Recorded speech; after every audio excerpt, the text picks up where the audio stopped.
सबसे इंपॉर्टेंट पहले तुम ये समझो कि माइंडसेट क्या होता है, ठीक है।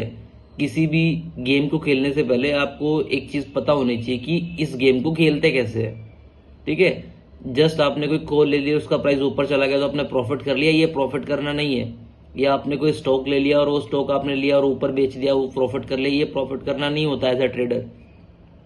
तो एज अ ट्रेडर आपके पास एक अपना सिस्टम होता है जिसमें आपके क्लियरली रूल्स होते हैं, ठीक है। वो रूल्स में आपका ये डिसाइडेड होता है कि अगर आपने 10 लॉसेस लिए, 10 स्टॉप लॉस लिए, 10-15 दिन अगर आपने कंटिन्यू लॉसेस किया तो आपका जो पीएनएल है वो कहाँ दिखेगा। वो रैंडम तो नहीं है। या फिर कल, मतलब मोस्ट ऑफली सारे लोग का क्या होता है ना कि कल हम जो भी ट्रेड करेंगे कल देखेंगे, कल मार्केट बढ़िया चलेगा, पैसे बनाएंगे, ऐसे करेंगे वैसे करेंगे, ये सब सोचते रहते हैं। यार अगर पैसा बनाएंगे तो अच्छी बात है, अगर मान लीजिए नहीं बना तो क्या, समझ रहे हो। तो हमें ये पता होना चाहिए कल ट्रेड करने से पहले कि अगर हमें लॉसेस आता है तो हमें वो कितना लॉसेस आएगा, मतलब वो हमारे कंट्रोल में होना चाहिए। और वो कैसे होगा, पहले हमें ये पता होना चाहिए कि कंटिन्यू 20 दिन अगर मेरा लॉस होता है, लाइक 20 दिन डेली मेरा लॉस होता है, तो मेरा कैपिटल कहाँ दिखेगा मुझे, मेरे अकाउंट की ग्रोथ मुझे कहाँ पे दिखेगी। ये सबसे इंपॉर्टेंट चीज़ है, क्योंकि ये चीज़ आपको फ्रीडम देती है कि कल आप जब ट्रेड करने जाएंगे तो आप एकदम माइंड फ्री होकर जाएंगे। आपको कुछ भी जबरदस्ती वाला आपको फील नहीं हो रहा होगा यार कि लॉस नहीं होना चाहिए, वैसा नहीं होना चाहिए। तो अगर आपने डिसाइड कर लिया है कि अगर आप कंटिन्यू 20 दिन ट्रेड करेंगे और अगर 20 दिन ट्रेड करने के बाद भी आपका मान लीजिए आपने डिसाइड कर लिया है कि कंटिन्यू 20 दिन अगर आप ट्रेड करेंगे, तो आपने अपना कैपिटल एलोकेशन ऐसे रखा हुआ है कि अगर कंटिन्यू 20 दिन मेरा लॉसेस होता है तो मेरा मैक्सिमम ड्रॉडाउन ही 2%, 3%, 4% ही होगा पूरे कैपिटल का।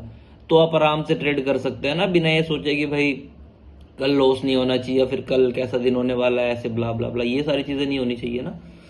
तो बहुत जरूरी है कि आप इस चीज को समझे, इस चीज को समझो कि हमें एक प्रॉपर माइंडसेट पता होना चाहिए कि ट्रेडिंग से पैसे बनते कैसे हैं, ठीक है।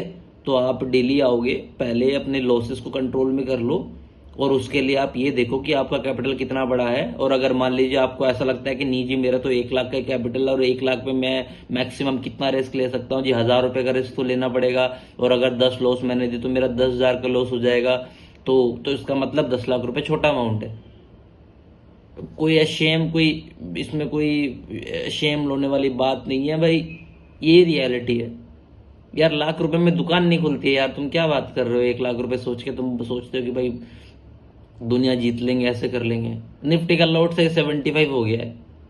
अगर निफ्टी का लॉट साइज 1 होता, 0 डेसिमल्स में होता या 5 होता, तो डेफिनेटली आपके कुछ चांसेस बनते, समझ रहे हो। तो इतने छोटे लॉट में कैसे काम करोगे भाई, इम्पॉसिबल है, खरीद ही नहीं पाओगे, आईटीएम ही नहीं खरीद पाओगे आप। तो आप मैक्सिमम क्या करोगे ऑप्शन बाइंग में, आप ओटीएम की तरफ जाओगे, वो डीके देना स्टार्ट करेगा। तो कैपिटल होना बहुत जरूरी है, फिर उसके बाद आप सोचिए इस सब के बारे में। फालतू में आके आप 10,000 50,000 आप लेके आते हैं और आपको लगता है कि आप बहुत बड़ा पैसा बना लेंगे। भाई मार्केट की रियलिटी को समझो, कोई कुछ नहीं बनता है ऐसे, सिर्फ साइकोलॉजिकल प्रेशर्स आपके ऊपर आते हैं और आप ना अपने ऊपर गलती ढूंढने लगते हैं। कि फॉर एग्जांपल मान लीजिए ना, आपने एक कोई